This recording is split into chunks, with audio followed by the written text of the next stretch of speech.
Hi, I'm Yashika and I'm a third year medical student. I did my schooling from City Vocational Public School, Meerut. Also, I secured 360 out of 360 marks in biology. And here I am to share my strategy with you all. तो सबसे पहले बात करेंगे resources की। तो सबको पता है बायो में NCERT is the primary resource. सबको एनसीईआरटी बाय हार्ट पढ़नी चाहिए। मैंने भी एनसीईआरटी फॉलो करी थी और मैंने लाइन बाय लाइन एनसीईआरटी पढ़ी थी।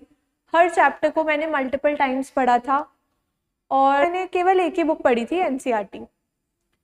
अब क्या मेथड होना चाहिए आपका एनसीईआरटी को पढ़ने का? एनसीईआरटी तो सब पढ़ते हैं पर सब बायो में इतने अच्छे मार्क्स सिक्योर नहीं कर पाते। क्यों?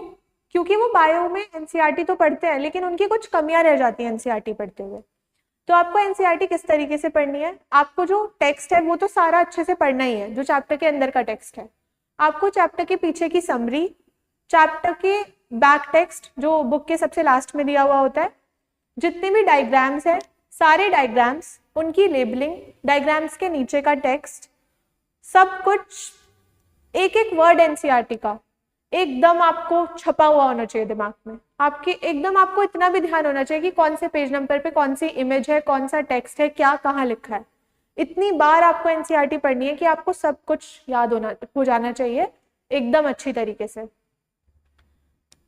स्पेशली डायग्राम्स, क्योंकि इमेजेस कई बार एग्जाम में आ जाती हैं और वहाँ पे इतना टाइम होता नहीं है, तो क्वेश्चंस को देखते ही आपको एकदम क्लिक करना चाहिए कि हाँ ये वो इमेज है, उस चैप्टर में दी हुई है, इसके नीचे का टेक्स्ट ये है। इमेजेस के ऊपर बहुत सारे क्वेश्चंस आ जाते हैं, समरी में से बहुत सारे क्वेश्चंस आ जाते हैं, तो वो सब आपको बहुत अच्छे से पढ़ना है। एक और एनसीईआरटी एग्जाम्पलर, आपको एनसीईआरटी एग्जाम्पलर भी काफ़ी अच्छे से सॉल्व करनी है क्योंकि उससे आपकी जो अंडरस्टैंडिंग है बायो की वो काफ़ी अच्छी हो जाएगी। तो आप पहले एक चैप्टर पढ़िए, उसके बाद आप एग्जाम्पलर सॉल्व करिए। मैं ये करती थी, मैंने सारे चैप्टर्स में बायो की एग्जाम्पलर सॉल्व करी है। अब नेक्स्ट क्वेश्चन ये आता है कि ऑब्जेक्टिव बुक्स कौन कौन सी फॉलो करनी चाहिए या क्वेश्चंस बायो में कितने करने चाहिए पर chapter.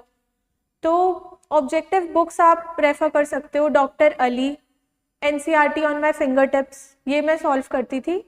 NCERT on my finger tips में क्वेश्चंस थोड़े कम है, तो उसके साथ साथ आप अपना कोई मॉड्यूल या फिर कोई और बुक कर सकते हो। और पर चैप्टर आपको 200 से 300 क्वेश्चन सॉल्व करने हैं। अगर आपको लगता है कि आपकी बायो थोड़ी वीक है या आपकी चैप्टर की अंडरस्टैंडिंग थोड़ी कम है, तो आप और ज़्यादा क्वेश्चंस भी सॉल्व कर सकते हो। क्वेश्चन सॉल्व करने से आपको काफ़ी फायदा होगा। आपको ये चीज़ पता चलेगी कि किस पोर्शन से ज़्यादा क्वेश्चन आते हैं। ये काफ़ी इंपॉर्टेंट होता है कि पढ़ते तो हम सारा है लेकिन कुछ पोर्शन होते हैं जो बहुत हाई यील्डिंग होते हैं, तो ये आपको क्वेश्चन से पता चलेगा कि किस पोर्शन से क्वेश्चन ज़्यादा आ रहे हैं, किस पोर्शन से क्वेश्चन थोड़े कम आ रहे हैं। पढ़ना आपको सारा है लेकिन पता आपको होना चाहिए कि क्या पोर्शन ज़्यादा हाई यील्डिंग है। अब नेक्स्ट आता है हमारा role of teachers and role of modules. तो टीचर्स के मामले में आपको थोड़ा सा वाइज होना पड़ेगा क्योंकि टीचर्स बहुत सारे हैं, पर आपको ये चूज करना आना चाहिए कि कौन से टीचर्स एनसीईआरटी बेस्ड कंटेंट को प्रेफरेंस दे रहे हैं। जो टीचर्स एनसीईआरटी बेस्ड कंटेंट पढ़ाते हैं, एनसीईआरटी बेस्ड क्वेश्चंस, जिनकी टेस्ट सीरीज एनसीईआरटी बेस्ड है, ये भी बहुत इंपॉर्टेंट है। टेस्ट सीरीज एनसीईआरटी बेस्ड होनी चाहिए क्योंकि बहुत सारे टेस्ट होते हैं जहाँ पे out of the NCERT content आता है। स्पेशली इनिशियली जो टेस्ट होते हैं उनमें बहुत ज़्यादा out of the NCERT content आता है, जिसकी वजह से बच्चे थोड़े से डिप्रेस्ड हो जाते हैं। मैं भी इनिशियली इस चीज़ में फंस गई थी। मैं out of the NCERT text पढ़ने लग गई क्योंकि टेस्ट में मार्क्स आते नहीं थे और क्वेश्चंस जो थे वो काफ़ी ज़्यादा आउट ऑफ द बॉक्स आते थे। तो मैं भी out of the NCERT content पढ़ने लग गई जिसमें मेरा बहुत टाइम वेस्ट हुआ। तो आप लोग ऐसा मत करिए क्योंकि जो एंड टेस्ट होंगे कहीं पर भी वो पूरे एनसीईआरटी बेस्ड होते हैं और जो नीट का एग्जाम होता है वो पूरा एनसीईआरटी बेस्ड होता है। तो टीचर्स आपको ऐसे चूज करने हैं जिनका मटेरियल एनसीईआरटी बेस्ड हो, जो एनसीईआरटी बेस्ड चीजें पढ़ाएं और जो एनसीईआरटी बेस्ड टेस्ट दें। मॉड्यूल्स आपको अपने जहां पर भी आप पढ़ रहे हो, एनसीईआरटी बेस्ड मॉड्यूल अगर वहां का है तो उसको बाय हार्ट पढ़िए, उसको सॉल्व करिए क्योंकि मॉड्यूल से भी अंडरस्टैंडिंग अच्छी हो जाती है। मतलब आप अगर क्वेश्चंस के लिए कोई और बुक लगा रहे हैं तो वो लगाइए, अगर आप मॉड्यूल्स लगाना चाह रहे हैं तो वो लगाइए, वो इट्स अप टू यू। एक और इम्पॉर्टेंट बात है कि टेस्ट कितने दें, कैसे दें और क्या पैटर्न होना चाहिए बायो सॉल्व करने के लिए, कितना टाइम डिवोट करें। तो टेस्ट काफ़ी इंपॉर्टेंट होते हैं क्योंकि उससे आपको पता चलेगा कि आप कितना, आपको कौन सा चैप्टर आपका वीक है, कौन सा चैप्टर आपका स्ट्रॉन्ग है, और टेस्ट के बेसिस पे आपको ये पता चलेगा कि आपको उसमें और ज़्यादा मेहनत करने की ज़रूरत है या नहीं, क्योंकि bio is all about memory. आप जब टेस्ट करते हैं तब आपको पता चलता है कि आपको कितना उस चैप्टर में से रिटेन है और कितना नहीं। तो टेस्ट ज़रूर सॉल्व करने चाहिए, और लास्ट टाइम पे स्पेशली ज़्यादा टेस्ट सॉल्व करें। एनसीईआरटी बेस्ड टेस्ट सीरीज ही लें। अगर out of the NCERT test हैं तो उनको इतनी प्रेफरेंस नहीं देनी चाहिए। अब एक इम्पॉर्टेंट बात है, पेपर अटेम्प्टिंग स्ट्रैटेजी क्या होनी चाहिए बायो में। तो बायो में जब भी आप क्वेश्चन अटेम्प्ट करें तो हमेशा एक चीज़ ध्यान में रखें कि बायो में या तो आपको क्वेश्चन आता है या फिर आपको क्वेश्चन नहीं आता। आप बहुत ज़्यादा उसमें कुछ सोच कर या सॉल्व करके आंसर नहीं निकाल सकते हो, तो किसी भी क्वेश्चन पर ज़्यादा टाइम वेस्ट ना करें। जब आपको क्वेश्चन आता है तो उसको सॉल्व करो, अगर नहीं आता तो उसको एक बार लास्ट के लिए, रिव्यू के लिए छोड़ दो कि लास्ट में अगर ऑप्शंस एलिमिनेट करके कुछ हो रहा है तो इट्स ओके, वरना क्वेश्चंस छोड़ दो। नेगेटिव मार्किंग से बेटर होता है कि आप क्वेश्चन छोड़ दीजिए, ठीक है।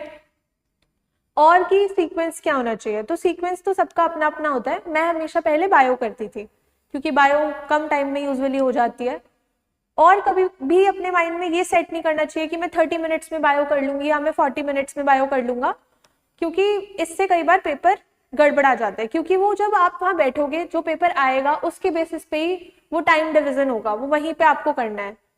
वो आप पहले से अगर करके जाओगे तो आपके दिमाग पे एक प्रेशर रहेगा और आप गलतियां करने के चांसेस जो है वो बढ़ जाते हैं। अब आउटसाइड एनसीईआरटी कितना पढ़ें, एक्स्ट्रा क्या क्या पढ़ना चाहिए।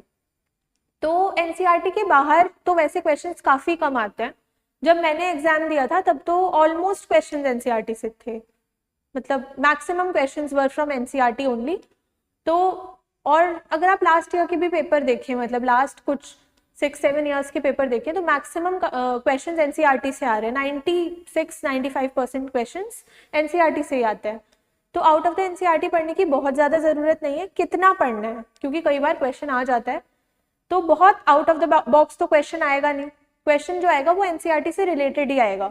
तो इसके लिए आपको क्या करना है, आप जो टेस्ट सॉल्व कर रहे हो उनके क्वेश्चंस आपको बहुत अच्छे से करने हैं। स्पेशली जो लास्ट के टेस्ट होते हैं उसमें जो क्वेश्चंस पूछे जाते हैं जो बाहर से होते हैं, उनके चांसेस आने के ज़्यादा होते हैं क्योंकि वो बहुत प्रोबेबल क्वेश्चंस होते हैं।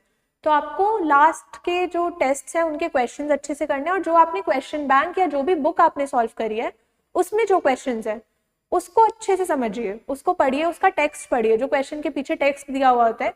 ये नहीं क्वेश्चन पढ़ लिया उसका आंसर देख लिया हो गया, नहीं। आपको क्वेश्चन पढ़ना है। अगर आपको क्वेश्चन नहीं आता तो आप उसका पीछे का पूरा टेक्स्ट पढ़िए जिससे आपको वो पूरी तरह से क्लियर हो जाए। तो बाहर से यही एक तरीका है कि आप अपने क्वेश्चंस के थ्रू उस कंटेंट तक जा सकते हो जो बाहर से आने के चांसेस हैं, रादर देन आप पूरा का पूरा बाहर का पूरा कंटेंट पढ़े। ये स्ट्रैटेजी फॉलो करें। अब बहुत सारे स्टूडेंट्स के मन में ये डाउट रहता है कि एनसीईआरटी को कितनी बार पढ़ें। तो इसमें मैं यही कहूँगी कि जितनी बार पढ़ो उतनी बार कम है। एनसीईआरटी आपको बार बार पढ़नी है। एक बार एक रीडिंग से तो कुछ होता नहीं है, और बच्चे क्या करते हैं, वो एक रीडिंग में बहुत ज़्यादा टाइम दे देते हैं। वो सोचते हैं 100% टेक्स्ट हम अभी समझ लें और फिर इस चैप्टर का काम खत्म, ओवर करें इसको। ऐसा नहीं होता है। आप एक रीडिंग में बहुत ज़्यादा उसको समझने की कोशिश मत करो। जब आप बार बार उसको पढ़ोगे तो वो आपको अपने आप क्लियर हो जाएगा। और एनसीईआरटी का हर चैप्टर आपको डबल डिजिट में तो पढ़ना ही पड़ेगा, तभी जाके आपको वो एकदम क्लियर होगा। जैसे डायग्राम, समरी, सारे के सारे लाइंस, हेडिंग्स, सब कुछ आपको तभी क्लियर होगा जब आप उसको बार बार पढ़ेंगे। एनसीईआरटी को इतनी बार पढ़ो कि बिल्कुल वो आपके दिमाग में छप जाए कि एनसीईआरटी फर्स्ट पेज से लेके लास्ट पेज तक उसमें क्या एब्रिविएशंस हैं, क्या लिखा है, सब कुछ। तो एनसीईआरटी को आपको मल्टीपल टाइम पढ़ना है। एक बार ज़्यादा टाइम लगाकर पढ़ने से अच्छा होता है कि आप बार बार उस चीज़ को रिवाइज करें। Revision is very important. Revision बहुत इंपॉर्टेंट है अच्छे मार्क्स के लिए। और लास्ट टाइम पे आपको सारे चैप्टर्स 3 से 4 बार पढ़ने हैं। जो लास्ट हफ्ता होता है आपका, मतलब जब आपका एग्जाम है उससे जो पहले वाला हफ्ता होता है, उसमें एटलीस्ट आपको हर चैप्टर 2 से 3 बार तो पढ़ना ही पड़ेगा, हर चैप्टर। आई होप आप सभी को ये वीडियो अच्छी लगी होगी। आई होप आप सभी को समझ में आया होगा कि एनसीईआरटी को कैसे पढ़ना है, कितनी बार पढ़ना है, क्वेश्चंस कहाँ से करने हैं, और आपको सब कुछ अच्छे से समझ में आया है। तो आई एम डैम श्योर अगर आप ये पॉइंट्स फॉलो करोगे तो each one of you can score full marks in bio. Thank you.